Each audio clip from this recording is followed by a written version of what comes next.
की सर्व साधनं स्वतःकडे असून सुद्धा, म्हणजे राजमहाल आहे, नोकर चाकर आहेत, वैभव आहे, सोनं आहे, चांदी आहे, सर्व स्वतःकडे असून सुद्धा इथल्या मानवाचं कल्याण झालं पाहिजे, इथला मानव सुखी झाला पाहिजे म्हणून स्वतःचं राजवैभव ज्यानं त्यागलं आणि मानवाच्या कल्याणासाठी, मानवाच्या सुखासाठी जो आपल्या महालातून बाहेर पडला आणि ज्याला बुद्धी प्राप्त झाली, ते ध्येयासाठी, मानवाच्या कल्याणासाठी संसार त्यागणारे तथागत भगवान गौतम बुद्ध.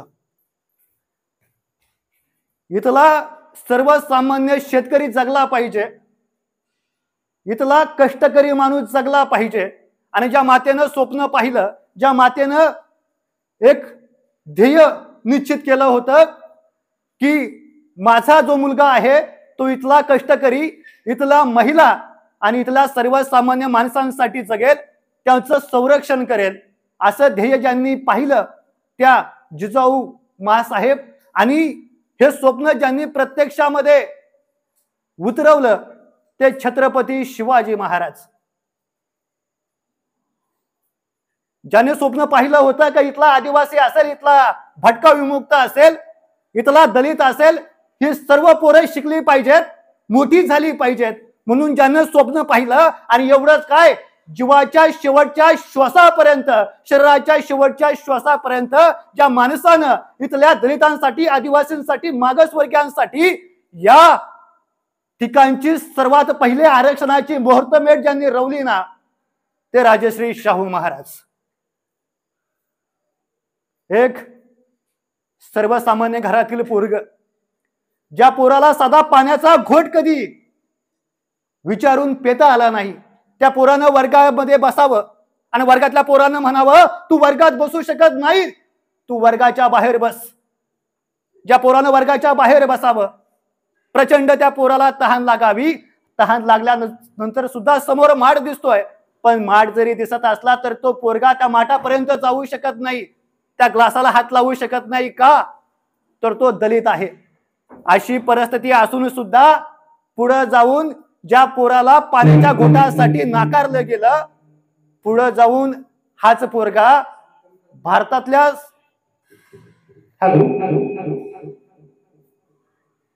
कमी कर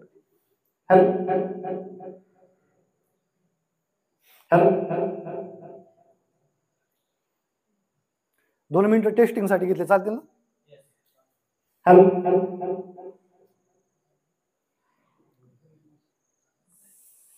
अखंड विश्वाला शांततेचा चेक.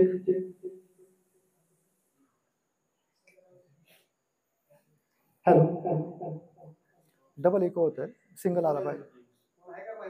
कोणा आहे का तुमच्यातला? बघा, ट्राय करून बघा 5 मिनिटं, नाही तर मग आपलं कंटिन्यू सुरुवात करू. सगळ्यांनी शांतता राखा, 5 मिनिटं, नाही तर आपण आहे तसं सुरुवात करू, काय हरकत नाही.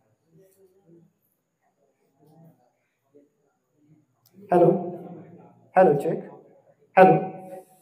अखंड विश्वाला शांततेचा संदेश देणारे, येतोय का तकले? ठीक आहे राहू दे. बस सर बस.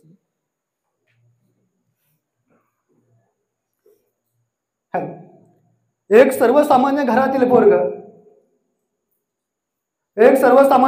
पोरग, आता आवाज बरोबर येतोय का मला असं सांगा. एक सर्वसामान्य घरातील पोरग, नाही सर मला काय वाटतंय माईक नको, अजून कमी कर बरं.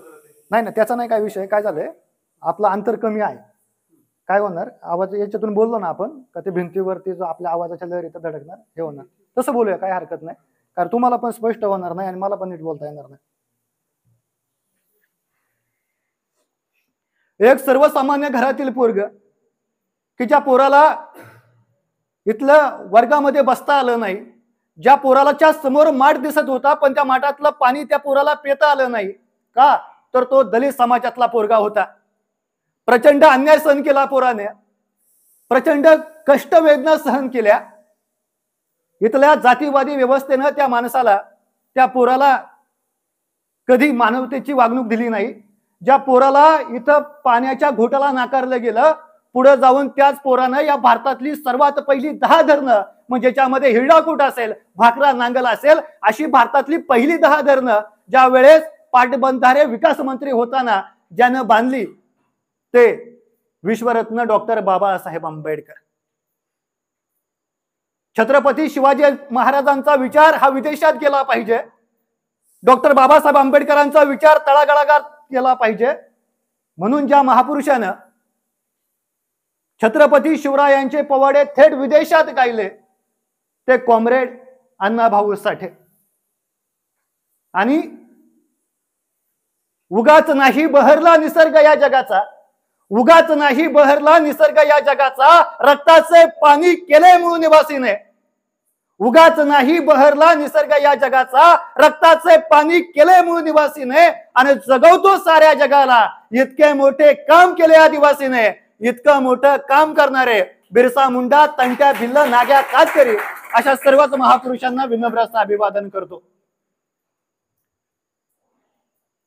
एका ग्रंथामध्ये तथागत बुद्ध आणि आनंदाचा संवाद आलेला आहे. या संवादामध्ये आनंद म्हणजे तथागतांचे शिष्य. एका धर्मग्रंथामध्ये तथागत बुद्ध आणि आनंदाचा संवाद आलेला आहे.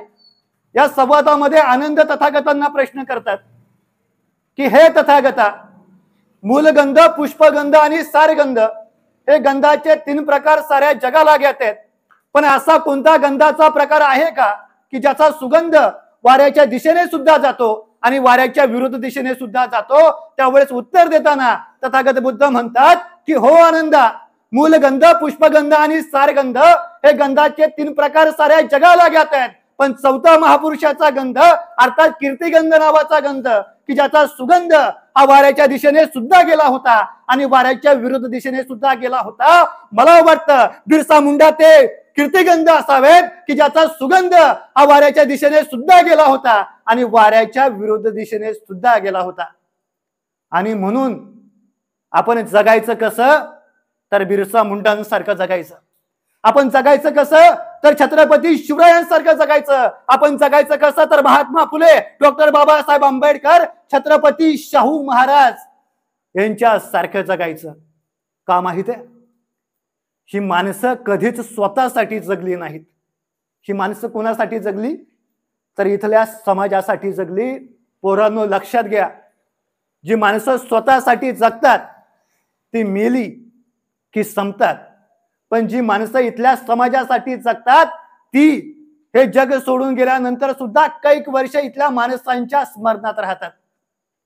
आज बिरसा मुंडा आपल्याला सोडून किती वर्ष झाले हो गेले, पण आज सुद्धा बिरसा मुंडांचं नाव आहे की नाही तुमच्या माझ्या काळजावरती? आहे ना? होनाजी केंगले असतील, यांचं नाव तुमच्या माझ्या काळजावरती आहे ना? ही माणसं आता आपल्यामध्ये आहेत का हो? आता आपल्यामध्ये आहेत का तर नाही. ही माणसं आपल्याला सोडून कित्येक वर्ष झाली, पण ह्या माणसांचं नाव आपल्या काळजावरती आहे. आणि जोपर्यंत आपण जिवंत आहोत ना तोपर्यंत ह्या माणसांची नावं आपल्या काळजावरती असणार आहे. का तर ही माणसं इथल्या समाजासाठी जगली.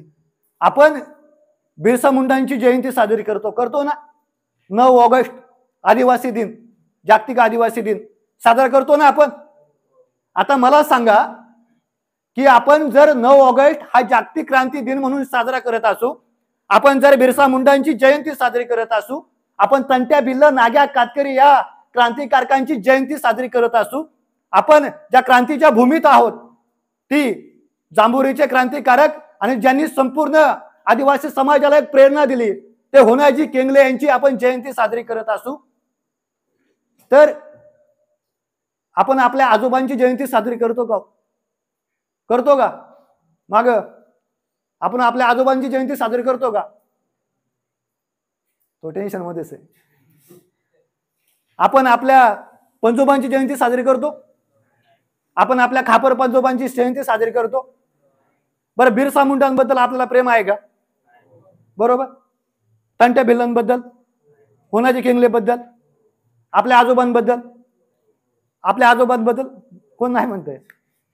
आपल्या आजोबांबद्दल आपल्या पंजोबांबद्दल किंवा आपल्या घरातला जो कोणी आपला पूर्वज असेल त्याच्याबद्दल आपल्याला अभिमान आहे. मग मला तुम्हाला विचारायचं आहे, जर बिरसा मुंडांबद्दल आपल्याला प्रेम आहे आणि आपल्या आजोबांबद्दल पण आपल्याला प्रेम आहे, पण मग बिरसा मुंडांची तर आपण जयंती साजरी करतोय. 9 ऑगस्टला घोडेगाव असेल किंवा आपल्या वसतिगृहात असेल आपण जयंती साजरी करतोय. मग आपल्या आजोबांची बरं का करत नाही आपण? आपल्याला प्रेम आहे ना प्रत्येकाला, बरोबर? माझे आजोबा असतील मला प्रेम असेल, तुमचे आजोबा आहेत तुम्हाला प्रेम असेल, मग का बरं करत नाही आपण? सांगा बरं. कोणाला काय वाटतं? इकडं हुशार मंडळी, तो याला हात लावतोय, तो काय वाटतं? आहे का इकडं कोणी? बिरसा मुंडांनी समाजासाठी काम केलं. बरोबर आहे. एकदा जोरदार टाळ्या झाल्या पाहिजे. बघा, बिरसा मुंडांनी समाजासाठी काम केलं आणि आपल्या आजोबांनी आपल्या घरासाठी काम केलं. हा फरक असतो. त्यामुळं महापुरुषांच्या विचारातून आपण काय समजून घ्यायचंय, काय शिकायचंय? बघा, स्वतःसाठी कोणीही जगतो, स्वतःसाठी कोणीही जगतं. तुम्ही जगणार आहेत, मी जगणार आहे, सगळे जगणार आहेत. पण ज्या दिवशी आपल्याला समाजासाठी जगता आलं ना, त्या दिवशी आपलं नाव समाजात झालं. आणि ज्या दिवशी आपण स्वतःसाठी जगलो ना, आपलं नाव आपलं घर सोडून कुठेच होणार नाही. म्हणून जे काही मी महापुरुष सांगितले, मग बिरसा मुंडा असतील, तंट्या भिल्ला असतील, सर्वच आदिवासी क्रांतिकारक, छत्रपती शिवाजी महाराज, शाहू महाराज, डॉक्टर बाबासाहेब आंबेडकर, जेवढे काही आपले बहुजनवादी महापुरुष आहेत, यांच्याकडून आपण पहिला मुद्दा काय शिकायचा आहे, तर स्वतःसाठी जगायचंच. पण स्वतःसाठी जगण्यासोबतच आपण कोणासाठी जगायचं? तर आपण समाजासाठी जगायचं. जर आपण समाजासाठी जगलो तर काय होईल? आपलं नाव होईल. नाहीतर जन्माला आला आणि काय मोठ्यानी जन्माला आला आणि काय पाणी वाता वाता मेला, बरोबर ना? मग आपण आताच ठरवायचं आहे की बाबा आपल्याला नेमकं पुढे जाऊन काय करायचं आहे. आता महापुरुषांचे विचार आपल्या डोक्यामध्ये का आले पाहिजेत? किंवा आज आपले जे गृहपाल सर आहेत, रवींद्र माळवे सर, यांनी जो कार्यक्रम इथे ठेवलेला आहे महापुरुषांच्या विचाराबद्दल, असं कार्यक्रम का ठेवले पाहिजे? तो सरांना त्याचं काय वेगळं बेनिफिट आहे का? वाटतंय तुम्हाला काय? किंवा सरांना वाटतंय का माझं नाव मोठं झालं पाहिजे म्हणून मी वक्ता आणायचं?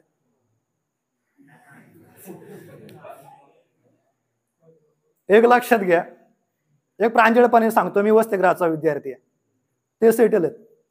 त्यांना आहे ना, त्यांना त्यांचा जो पगार आहे ना, तो त्यांचं कुटुंब चालवून ते एखादी 4 व्हीलर आणि बँक बॅलन्स करू शकतात. ते सेटल आहेत. त्याच्यामुळे त्यांना वेगळं नाव काय करायची गरज नाही. त्यांना काही इलेक्शनला उभं राहायचं नाही. जो कोणी म्हटलं ना त्यांना नाव आहे. आपल्याला गरज आहे आपण मोठे व्हायची. आपले महिना झाल्यानंतर आपण जर भत्त्यासाठी रडत असू की माझ्याकडे रुपया नाही, तर आपण कमेंट करणं चुकीचं आहे, जो कोणी असेल तो. त्याच्यामुळं आपण या महापुरुषांचे विचार का आत्मसात करायचे हे तुम्हाला मी सांगतो. डॉक्टर बाबासाहेब आंबेडकर, छत्रपती शिवाजी महाराज, शाहू महाराज. बाबासाहेब आंबेडकर कधी म्हणाले का माझी जयंती साजरी करा? बिरसा मुंडा कधी म्हणाले का माझी जयंती साजरी करा? कोणताच महापुरुष कधीच म्हणला नाही की माझे पुतळे तुम्ही उभारा आणि माझ्या जयंत्या साजऱ्या करा. या जयंत्या आपल्याला का साजऱ्या करायच्या असतात? तर यांच्या विचारातून आपल्याला पुढे जायचं असतं. यांच्या विचाराच्या माध्यमातून आपल्याला स्वतःचं आयुष्य घडवायचं असतं आणि यांच्या विचाराच्या माध्यमातून आपल्याला समाज घडवायचा असतो. यांच्या विचाराच्या माध्यमातून आपल्याला समाज घडवायचा असतो. आणि म्हणून जरा आपल्या जीवनामध्ये जर अंधकार जरी निर्माण झाला तरी त्या अंधकाराच्या माध्यमातून उजेडामध्ये जाण्याचं काम जर कोणी करतं तर ह्या महापुरुषांचे जे काही विचार आहेत ते विचार आपल्याला प्रामुख्याने करून देत असतात. अहो पहा ना, एक सर्वसामान्य घरातील पोरग त्याला सुखाने जगता आलं नसतं का? पण इथल्या आदिवासींवरती अन्याय होतोय, इथल्या आदिवासींवरती अत्याचार होतोय. इथली जी इंग्रज व्यवस्था आहे ती इंग्रज व्यवस्था इथल्या दऱ्याखोऱ्यामध्ये राहणाऱ्या माझ्या आदिवासी समाजाचं शोषण करते. म्हणून एक सर्वसामान्य घरातील पोरगा उभा राहतो सवंगडी एकत्र करतो, त्यांना सांगतो अरे जल जंगल जमीन वाचली पाहिजे म्हणून तो माणूस उभा राहतो आणि पेटून उठतो आणि उलगुलाने म्हणतो. ते बिरसा मुंडा जर आपल्या काळजापर्यंत जर पोहोचलेच नाहीत तर मग मी आदिवासी असं म्हणून काय फायदा आहे का? जर त्या बिरसा मुंडांचे विचार अरे जल जंगल जमीन ही आपली आहे, इंग्रज व्यवस्थेच्या छाताडावरती तया तया नसणारा क्रांतिकारक म्हणजे बिरसा मुंडा आहे हे जर आपल्याला कळत नसेल आणि आपण फक्त इथं येऊन फक्त जर टाइमपास जर करणार असू तर मग आपल्याला बिरसा मुंडांचं नाव घेण्याचा अधिकार आहे का? हा प्रत्येकाला प्रश्न विचारावा. हा ज्याचा त्याने प्रश्न विचारावा.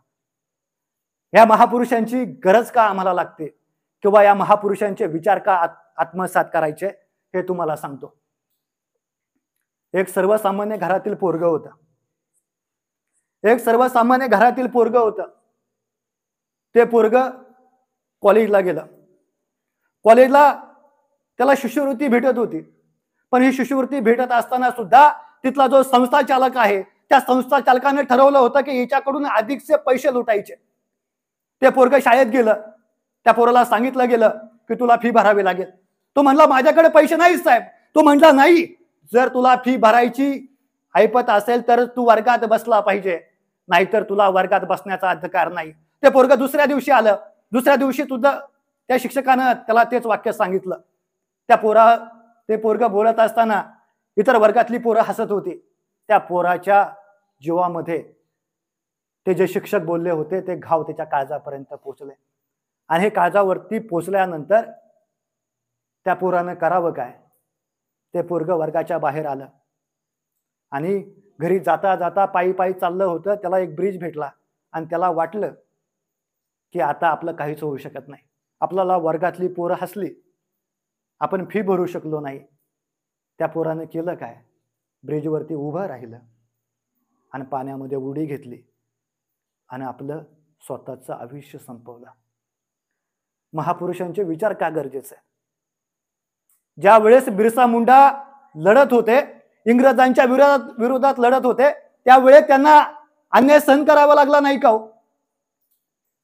त्यावेळेस त्यांच्यावरती अत्याचार झाले नाहीत का? त्यावेळेस त्यांना संघर्ष करावा लागला नाही का?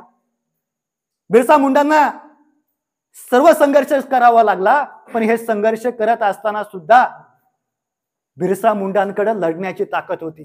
महापुरुषांचे विचार का आम्हाला आत्मसात करायचे आहेत?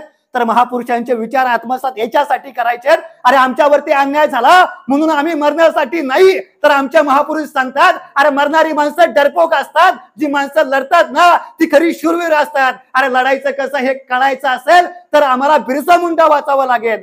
म्हणून आपल्याला महापुरुषांचे विचार महत्वाचे आहेत. पुण्यासारख्या एका कॉलेजमध्ये एक 14वीला BSc ला असणारं पोरग गावाच्या एका खेड्यातून पुण्याला आलं.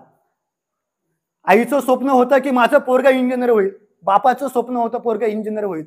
पोरग प्रचंड हुशार, 90% त्या पोराला 12वीला पडलेले होते. उच्च शिक्षण घेईल म्हणून आई बाप कष्ट करायचे आणि पोराला पैसे पाठवायचे. पोरगाचं BSc फर्स्ट इयर BSc झालं, सेकंड इयरला BSc करत असताना त्या पोराचं एका मुलीवरती प्रेम जडलं. 6 महिने ते दोघं प्रेमामध्ये होते आणि अचानक 6 महिन्यानंतर ती जी प्रेयसी आहे ती त्या पोराला म्हणाली का मी इथून पुढे तुला साथ देऊ शकत नाही, तू तुझ्या मार्गावरती एकटा जा. आणि गावाखेड्यातून आलेलं पोरग, आई बापाची सगळं स्वप्न त्या पोराच्या उराशी होते, पण पोरगा प्रेमामध्ये एवढं काही बुडालं होतं की पोराचे विचार करण्याची जी दृष्टी आहे तीच संपून गेली होती. कारण काय माहिती आहे की पोरानं फक्त इतिहास वाचला होता, पोरानं फक्त BScचा जो आपला अभ्यासक्रम आहे तोच वाचला होता. पोरानं जो इतिहास वाचला तो फक्त ज्यावेळेस तो 9वी 10वीला होता त्यावेळेस पासिंग होण्यापुरताच वाचला होता. त्या पोरानं पुढे जाऊन सायन्स साईड घेतली, अभ्यास तो करायचा, प्रचंड अभ्यास करायचा, पण कोणता? जो परीक्षेला विचारला गेलाय ना त्याचाच तो अभ्यास करायचा. तो अभ्यासक्रमाच्या व्यतिरिक्त पुस्तक वाचायलाच तयार नव्हता. 90% असणारा हा पोरगा पोरीच्या प्रेमापायी विष घेतो आणि स्वतःचं आयुष्य बर्बाद करून घेतो. कुठल्या तरुणाईकडून आपण चाललोय? एका पोरीसाठी जर आमची पोरं आत्महत्या करत असतील तर अशा पोराने छत्रपती शिवराय का वाचला नाही? जर छत्रपती शिवराय वाचला असता तर त्याला कळलं असतं, अरे आपलं जे आयुष्य आहे ना ते आयुष्य आपल्या आईसाठी असतं. आईचं जे ध्येय आहे ना त्या ध्येयासाठी आपल्याला लढायचं असतं. अरे आपल्या आईच्या ध्येयासाठी स्वतःचं स्वराज्य निर्माण केलेला छत्रपती शिवाजी महाराज आपल्याला कळला का? नाही कळला. महापुरुषांचे विचार कशासाठी आहेत ते तुम्हाला पोरांनो आता कळणार नाहीत, पण ज्या वेळेस आपल्यावरती वेळ येते, आपले विचार करण्याची दारं बंद होली जातात, त्यावेळेस आपल्याला कळतं, अरे छत्रपती शिवरायांचा इतिहास काय सांगतो. इथं परकीय सत्ता येत होत्या, परकीय सत्ता विरोधात लढत होत्या. आदिलशाही असेल, निजामशाही असेल, या सत्ता एकत्र येत होत्या, शिवरायांच्या विरोधात लढत होत्या. पण घाबरून माग सरायचं नसतं, तर थेटपणाने लढायचं असतं. हे जर त्या पोरानं इतिहास वाचला असताना तर त्या पोरानं आत्महत्या केली नसती. म्हणून महापुरुषांचे विचार आमच्यासाठी महत्वाचे आहेत. एका पोरीनं नाही म्हटलं म्हणून एवढं स्वस्त आहे का आपलं जीवन की आपण संपवून टाकावं? महापुरुषांचे विचार का वाचायचे असतात तर ते याच्यासाठी वाचायचे असतात, अरे आम्ही लढू शकतो, कितीही संकट येऊ द्यात, काहीही होऊ द्या, मी त्या संकटावरती पाय ठेवून उभा राहू शकतो. ही ताकद आम्हाला कोण देत असेल तर महापुरुष देतात. म्हणून आम्हाला लढायचं असतं. एका ठिकाणी बाबासाहेब म्हणतात की विद्यार्थ्यानं आपली लायकी ही विद्यार्थी दशेतच वाढवली पाहिजे. काय म्हणतात ते? विद्यार्थ्यानं आपली लायकी विद्यार्थी दशेतच वाढवली पाहिजे. जर विद्यार्थी दशेमध्ये आपण आपली लायकी वाढवली नाही तर चाकणच्या MIDC मध्ये आपल्याला 14 ते 15 हजारामध्ये काम करावं लागेल. पण जर आम्ही शिकलो, जर आम्ही आमच्या ध्येयावरती लक्ष केंद्रित केलं तर 50-60 हजार किंवा आपला स्वतःचा व्यवसाय करून आम्ही मालक होऊ शकतो. म्हणून महापुरुषांचे विचार आम्हाला समजून घ्यावे लागतील. पुण्यामध्ये बाळू नावाचं पोरग MPSC करत होता. घरामध्ये प्रचंड गरिबी, आदिवासी समाजाची जागा निघालेली होती सरपंच पदासाठी. बाळूची आई सरपंच पदासाठी उभी राहिली आणि सरपंच पदासाठी उभी राहिल्यानंतर आरक्षणाचा जो काही कोटा होता त्याच्यामधून ती निवडून आली आणि बाळूची आई काय झाली? सरपंच झाली. 4-5 दिवस झाले बाळू परत आपल्या गावाकडून पुण्याला आला आणि पुण्याला आल्यानंतर एक दिवस बाळूच्या आईचा फोन आला. बाळूची आई बाळूला सांगत होती, बाळू तुझ्या वडिलांना समजून सांग. बाळूला काही कळलं नाही, अरे काय झालंय? नुकतंच 4 दिवस झाले मी पुण्यामध्ये MPSC करण्यासाठी अभ्यास करण्यासाठी लायब्ररीमध्ये आलोय. असं नेमकं 4 दिवसात काय झालं की आपली आई ही म्हणते तुझ्या वडिलांना समजून सांग. पोराला काही कळालं नाही. पोरग तसंच अभ्यास करत राहिलं. अर्धा तास होतोय ना होतोय तर बाळूच्या वडिलांचा फोन आला आणि बाळूचे वडील सांगत होते, बाळू तुझ्या आईला समजून सांग. आता मात्र बाळूला काही कळालं नाही. बाळू शांत झाला. आईचा फोन येतो, वडिलांचा फोन येतो आणि आई वडील काय सांगतायत की एकमेकांना समजून सांग. बाळूला काही कळालं नाही. बाळूनं पुस्तक बंद केलं. लायब्ररीमधून बाळू बाहेर आला आणि आपल्या रूमकडे गेला. तसाच तो शांतपणे विचार करत होता, अरे नेमका काय घडलं असेल? नुकतीच आपली आई सरपंच झालेली आहे. बाळू तसाच खुलेमध्ये थांबला, रात्री जेवला नाही. सकाळी उठला, भेटेल ती गाडी पकडत तो आपल्या गावाकडे निघाला. गावाकडे निघाल्यानंतर तो स्टँड पर्यंत आला. स्टँडवरती त्या गाडीनं उतरला. स्टँड पासून पायी चालत चालत चालत चालत गावापर्यंत आला. गावापासून आपल्या वस्तीपर्यंत आला आणि ज्या वेळेस बाळूच्या घराचं अंतर खूप कमी राहिलं होतं त्यावेळेस बाळूला त्याच्या घरातून आई वडिलांच्या भांडणाचा आवाज येत होता. बाळूला काही कळालं नाही नेमकं असं काय कारण आहे की आपल्या आई वडील इतके मोठ्याने भांडतात आहेत. बाळू घराकडे जायला निघाला. बाळूने एक पाय आपल्या दरवाजामध्ये आतमध्ये टाकला.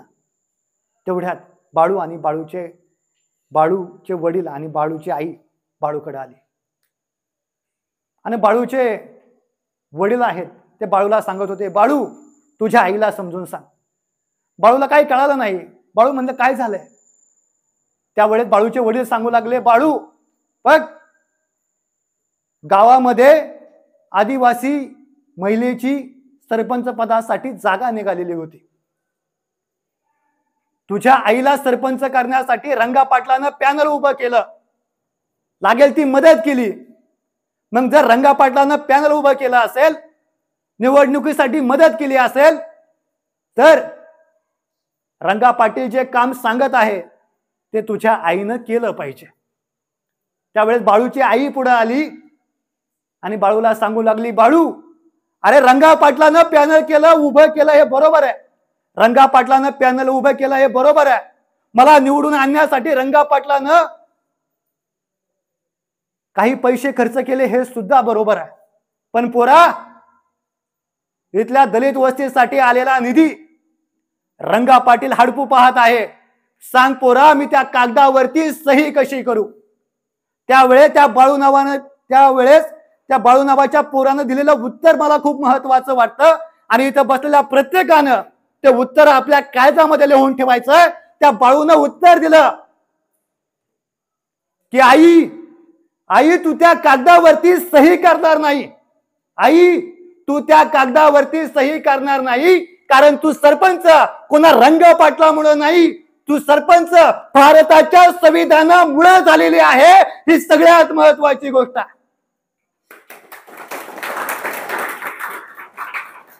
त्यामुळं जर कोणी आपल्या वस्तीत आपल्या गावात येत असेल आणि म्हणत असेल की तुमच्या गावचा रस्ता, तुम्हाला वसतिगृह, तुम्हाला 2 टाइमचं जेवण, तुम्हाला भत्त्यासाठीचे पैसे कोणत्या आमदारामुळे भेटले असतील, तर त्याच्या कार्यकर्त्याला सांगा, आम्हाला जे भेटतं ते कोणाच्या बापाची पुण्याई नाही, जे आम्हाला भेटतं ते भारताच्या संविधानाची पुण्याई आहे. ही सगळ्यात महत्वाची गोष्ट आहे.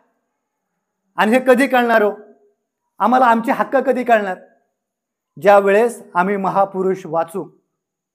सर, आपल्या पोरांचा प्रॉब्लेम असा आहे की आमच्या पोरांना पोरींबरोबर इंस्टाग्रामवरती बोलण्यासाठी 5-5 तासाचा वेळ आहे. आमच्या पोरांना युट्यूब वरती फालतू व्हिडिओ बघण्यासाठी 4-4 तासाचा वेळ आहे. पण आमच्या पोरांना बिरसा मुंडा वाचायला वेळ नाही. आमच्या पोरांना डॉक्टर बाबासाहेब आंबेडकर वाचायला वेळ नाही. आमच्या पोरांना छत्रपती शिवाजी महाराज वाचायला वेळ नाही. का हो? हे महापुरुष फक्त एका जातीचे होते का? सांगा ना, हे महापुरुष एका जातीचे होते का? मग जर हे आम्ही महापुरुष वाचत नसू आणि फक्त आम्ही टाइमपास करत असू, तर आमच्या जीवनाला काही अर्थ आहे का? मित्रांनो, मी वसतिगृहाचा विद्यार्थी म्हणून सांगतो, आता तुम्ही जरूर टाइमपास करा, हरकत नाही. 4-4 वर्ष टाइमपास करा. जो 11वीला असेल त्याने 15वी पर्यंत टाइमपास करा. त्याच्यानंतर तुमचा टाइमपास हा MIDC मध्ये झाल्याशिवाय राहणार नाही, चाकणच्या MIDC मध्ये. आणि ज्यावेळेस तुम्ही 8 तास 12 तास काम कराल, त्यावेळेस घरी येताना म्हणाल, अरे झक मारली असती, मी जर शाळेमध्ये होतो त्यावेळेस नीट शाळेमध्ये गेलो असतो, कॉलेज नीट केलं असतं तर चांगल्या पदापर्यंत पोहोचलो असतो. मी त्यावेळेस सगळ्यात मोठी चुकी केली. पोरांनो, आता तुम्हाला कळणार नाही, कारण आता तुमचं वय हे जास्त विचार करण्याचं नाहीये, कारण तुमच्या हातामध्ये मोबाईल आहे. तुम्हाला 1.5 GB डाटा भेटला म्हणजे तुम्हाला वाटतं आम्ही आयुष्य जगलो.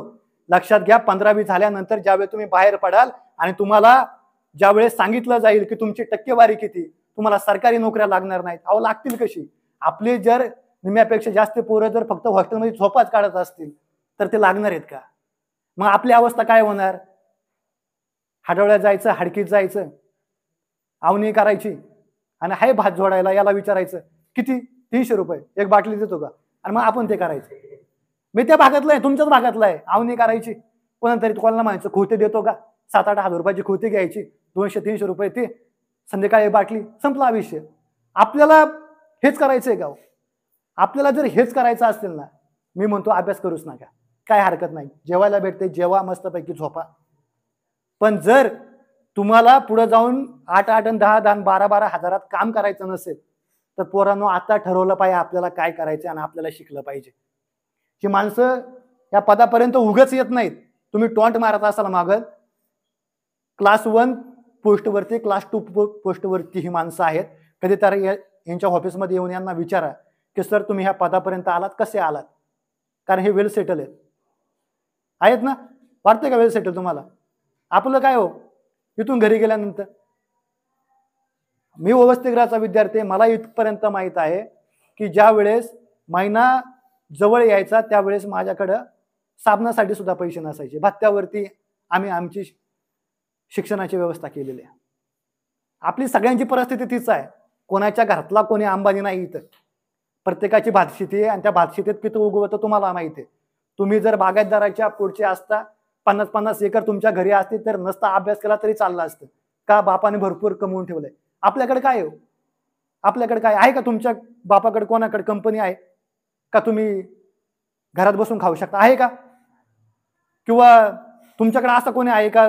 तुमचे वडील म्हणतात की तू नाही शिकला तरी चालेल, आपला घरात आराम करतो, आहे का असं कोणी? मग जर तुम्ही वसतिगृहामधून जर कॉलेजला जात नसाल 5 वर्ष मजा वाटेल हो. नंतर काय माहिती आहे का? इथं मोर्डे कंपनी आहे, मोर्डे कंपनी. जरा जा आणि तिथं जाऊन बघा. एम ए वाले 15 वाली पोरं सिक्युरिटीमध्ये काम करतात. कशामध्ये का करतात माहिती आहे का? फक्त पास व्हायचे म्हणून पास झाले. तुम्हाला फक्त पासच व्हायचं आहे का? व्हायचं असेल तर हरकत नाही, तुम्हाला 10, 12, 14च. आणि आयुष्य आज महागाई एवढी आहे की पेट्रोलचे भाव तुम्हाला माहित असतील. साधा ड्रेस घ्यायला गेला तरी 1,500 रुपयापर्यंत जातं, 1200 रुपयापर्यंत जातं ना. अहो चायनीज खायला गेलं तरी तुमच्याकडे 100 रुपये पाहिजेत. आज 100 रुपये, 100 रुपयाचा दररोजचा विचार केला तर 3,000 रुपये होतात. आम्हाला जर 10,000 रुपये जर पगार भेटला, विचार करा, तुम्हाला एक कॅल्क्युलेशन सांगतो. चाकणमध्ये कामाला गेलात, तुम्हाला 10,000 रुपये पगार भेटला असं समजू आपण. 15चा पण हिशोब सांगतो. 10,000 रुपये पगार भेटला, खोलीचं भाडे गेलं 3,000 रुपये.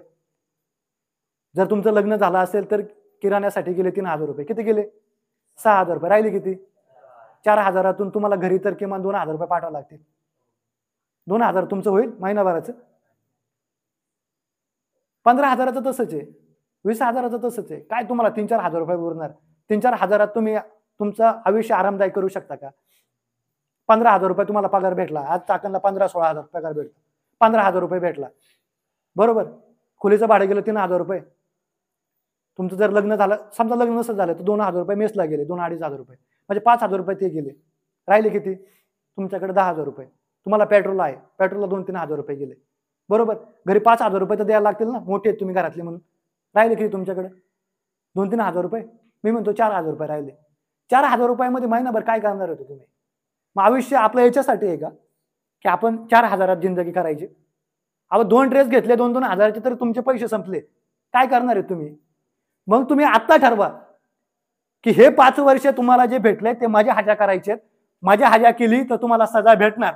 पण ह्या 5 वर्षामध्ये जर तुम्ही ठरवलं की मला हे व्हायचंय, तुम्ही सातत्याने अभ्यास केला, तुम्ही सातत्याने मार्गदर्शन घेतलं, हे गुरुजी आहेत यांना सांगा ना की आम्हाला MPSC वरती तुम्हाला जे काय करायचंय, कोणी व्यवसाय करू शकतं, यांना विचारा. ते त्या क्षेत्रातली मोठी माणसं आणतील, ते तुम्हाला सांगतील.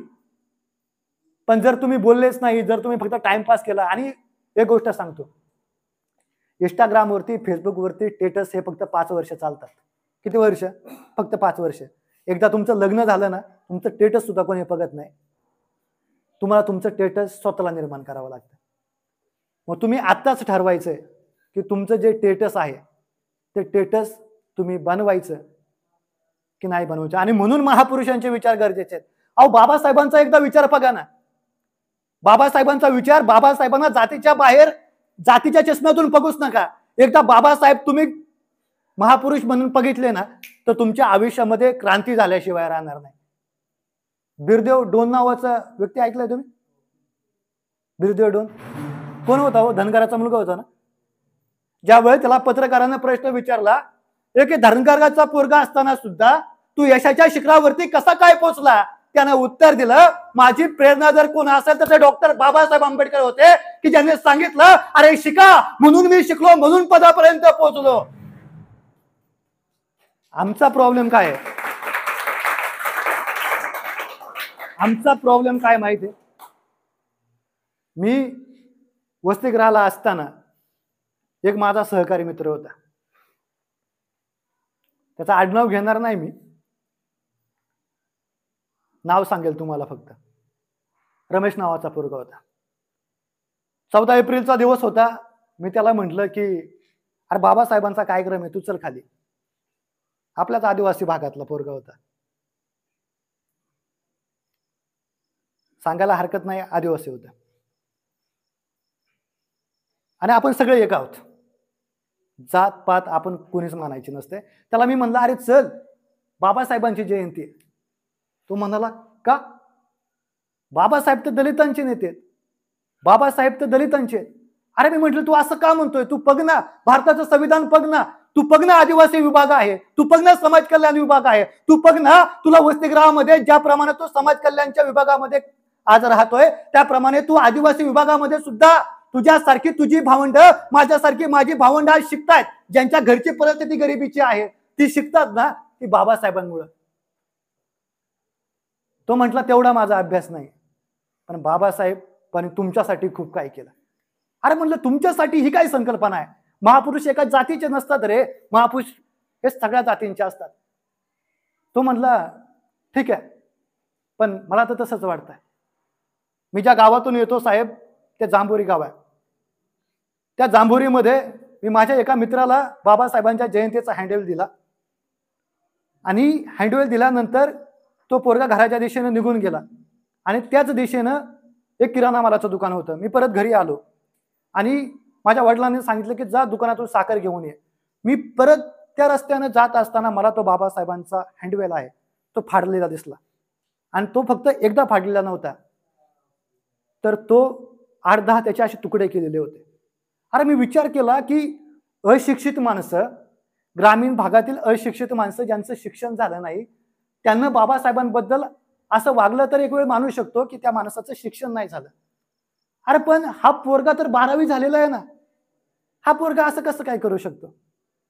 आजही कित्येक पोरांची मानसिकता अशी आहे की बाबासाहेब फक्त दलितांचे नेते. बाबासाहेब काय तर फक्त एका दलित समाजामध्ये जन्माला आलेला व्यक्ती, त्यानं त्याच्या जातीसाठीच भरपूर काही केलं. हे का माहिती आहे का? आम्ही बाबासाहेब वाचलेलाच नाही. ज्यावेळेस आम्ही बाबासाहेब पूर्णपणे वाचू ना, त्यावेळेस आम्हाला कळेल बाबासाहेब फक्त दलितांचा नेता नाही, बाबासाहेब फक्त मागासवर्गीयांचा नेता नाही, बाबासाहेब फक्त इथल्या आदिवासींचा पण नाही, बाबासाहेब पूर्ण भारताचा. मी हे तुम्हाला काय सांगतोय माहिती आहे की बिरदेव डोन नावाचं धनगर समाजाचं पोरगं ज्यावेळेस IPS झालं, ज्यावेळेस ते UPSC मध्ये पास झालं, त्यावेळेस त्या पोरानं काय उत्तर दिलं की बाबासाहेबांनी सांगितलं शिका म्हणून मी शिकलो. मला एक सांगा बरं, जातीचा चष्मा आपण 2 मिनिटांसाठी बाजूला ठेवूया. बाबासाहेबांनी काय सांगितलं की शिका. आपण जर तळमळीने शिकलो तर आपण मोठे होऊ शकणार नाही का? सांगा, आपण मोठे होऊ शकणार नाही का? आज याच आंबेगाव तालुक्यामधला एक आदिवासी समाजाचा पोरगा, जर तुम्ही राजगुरुनगरमध्ये गेले तर डॉक्टर दिलीप बांबळे म्हणून एक डॉक्टर आहेत. ते जे डॉक्टर आहेत त्यांचा सर्वात मोठा दवाखाना हा कुठे? राजगुरुनगरमध्ये. कोण? आंबेगाव तालुक्यातला एक सुपुत्र आदिवासी समाजाचा पोरगा कुठे जातो? खेडमध्ये जातो आणि सर्व रोगांचे उपचार त्या ठिकाणी करतो. आणि ज्या वेळेस त्या डॉक्टरांना मी भेटलो आणि म्हणालो की तुम्हाला काय वाटतं बाबासाहेबांबद्दल, त्या माणसानं काय सांगावं? त्या माणसानं सांगितलं, अरे मी ह्या यशापर्यंत जर पोहोचलो ना, त्याचं सर्वात मोठं उदाहरण म्हणजे डॉक्टर बाबासाहेब आंबेडकर आहेत. आणि त्या सरांबरोबर मी त्यांच्या घरी गेलो. खाली दवाखाना आहे, वरती त्यांचं घर आहे, त्या वरती टेरेसवरती घर आहे. त्या घराच्या वरती गेल्यानंतर, टेरेसवरती गेल्यानंतर तिथं तथागत बुद्धांची मूर्ती होती. मी त्यांना विचारलं, अहो सर तुम्ही तर आदिवासी समाजाचे आहेत, मग तथागत बुद्धांची मूर्ती का? त्याने दिलेलं उत्तर मला वाटतं तुम्ही प्रत्येकानं काळजात ठेवावं तर तुमची प्रगती होईल. आणि जर जातीच्या चष्मातून जर आपण वागत असू तर आपली प्रगती होणार नाही. त्यानं सांगितलं की बाबासाहेब असतील, बुद्ध असतील किंवा कुठले महापुरुष असतील, हे जर एका जातीचे मी मांडले असते ना, तर मी पुणे जिल्ह्यातला एक मोठा सर्जन झालो नसतो. ही माणसं सगळी आपल्यासाठी होती म्हणून मानलं, म्हणून मी यशाच्या शिखरापर्यंत पोहोचलो. हे माणसं, हे महापुरुष जातीमध्ये मांडायचे नसतात. ही माणसं, या माणसाकडून आपल्याला काय शिकायचं असतं, ही सर्वांची असतात. हे ज्यावेळेस आपण मांडू ना, त्यावेळेस आपली प्रगती होईल. बाबासाहेबांनी सांगितलं शिका. आमची पोरं शिकली, जी पोरं शिकली ना ती यशाच्या शिखरावरती पोहोचली. मग राजगुरुनगरमध्ये राहणारे डॉक्टर हनुमंत भवारी असतील, ते जांभोरी गावचे आहेत. जे डॉक्टर दिलीप बांबळे तुम्हाला मी सांगितलं ते बोरगर गावचे आहेत. ही माणसं का मोठी झाली हो?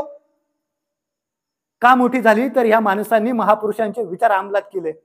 आणि ज्या माणसांनी एखाद्या महापुरुषाचे हँडल फाडले ना, तीच पोरं आज MIDC मध्ये 16,000 काम करतात. आणि एक दिवस तोच पोरगा मला म्हणाला की मला 5,000 रुपये उसने देतो का. त्यात जर पोरानं बाबासाहेब नीट समजून घेतला असता, जर त्या पोरानं समजून घेतला असता, तर आपण शिकलं पाहिजे. आपल्या घरातलं मोठं कोणीच नाही आहे का. आपल्या घरातलं मोठं, आपल्याकडे परिस्थिती सुधारण्यासाठी काय कोणतं साधन आहे. आपल्याकडे जर मोठा व्यवसाय टाकायचा असेल तर 5 लाख रुपयाचं तुमच्याकडे भांडवल आहे, 4 लाखाचं भांडवल आहे. आपल्याकडे काय आहे. आपल्याकडे फक्त शिक्षण आहे. काय आपल्याकडे शिक्षण आहे. आणि आपण शिकलो तरच आपली प्रगती आहे. आपण जर शिकलो नाही तर आपला जो वापर आहे हे राजकारणी लोक करून घेणार. आणि आपली पोरं, आपली माणसं निवडणुका आल्यानंतर 1000 रुपयासाठी या राजकारण्यांची गुलाम होणार. आणि ज्या वेळेस इथल्या आदिवासींवरती अन्याय होईल, ज्या वेळेस इथल्या पोरांवरती अन्याय होईल, त्यावेळेस हीच माणसं त्यांच्याकडे उघडून डोळे उघडून बघणार नाही. ही आपली अवस्था होणार. मग ही आपली जर अवस्था व्हायची नसेल तर आपल्याला महापुरुष समजून घ्यावे लागतील. शेतकऱ्यांची काय परिस्थिती हो, फक्त एक 5 ते 6 मिनिटं घेतो आणि मी संपवतो. शेतकऱ्यांची परिस्थिती काय. आज शेतकरी आत्महत्या करतोय. एकीकडे राजकारणी सांगतायत की इथल्या शेतकऱ्यांना आम्ही कर्जमाफी देऊ, आणि दुसरीकडं ज्यांनी कर्जमाफी करायची तेच कोकाटे नावाचे मंत्री मोबाईलमध्ये रमी खेळतायत. काय करतायत, रमी खेळतायत. कदाचित त्यांचा विचार असेल की लाडक्या बहिणीसाठी जास्त निधी गेलाय, मग निधी मिळवायचा कसा, तर रमीवरती पैसे घेऊ, रमीवरती पैसे मिळवू आणि मग लोकांची कर्जमाफी करू.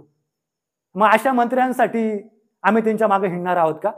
1500 रुपयासाठी आपली माणसं बैमान होतात.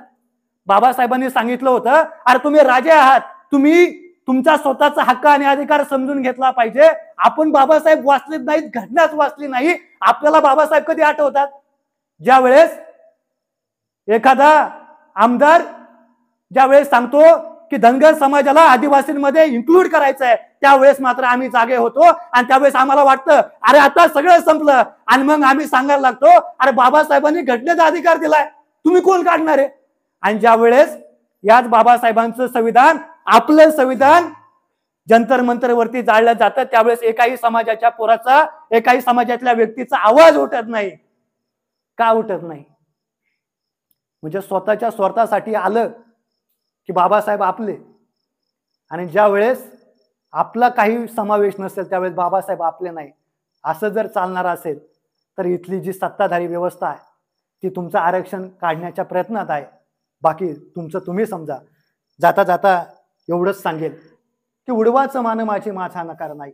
आपलं व्यक्तिमत्व कसं असलं पाहिजे की उडवाचं मान माझी माझा नकार नाही, उडवाचं मान माझी माझा नकार नाही, इतकीच शर्त आहे मी वाकणार नाही. की उडवाचं मान माझी माझा नकार नाही, इतकीच शर्त आहे मी वाकणार नाही. अरे इथल्या कणा मनातून घुमतील सूर माझे, संपेल देह माझा मी संपणार नाही, संपेल देह माझा मी संपणार नाही. तुम्ही मला ऐकून घेतलं त्याबद्दल आभार व्यक्त करतो आणि सांगतो जय हिंद जय महाराष्ट्र.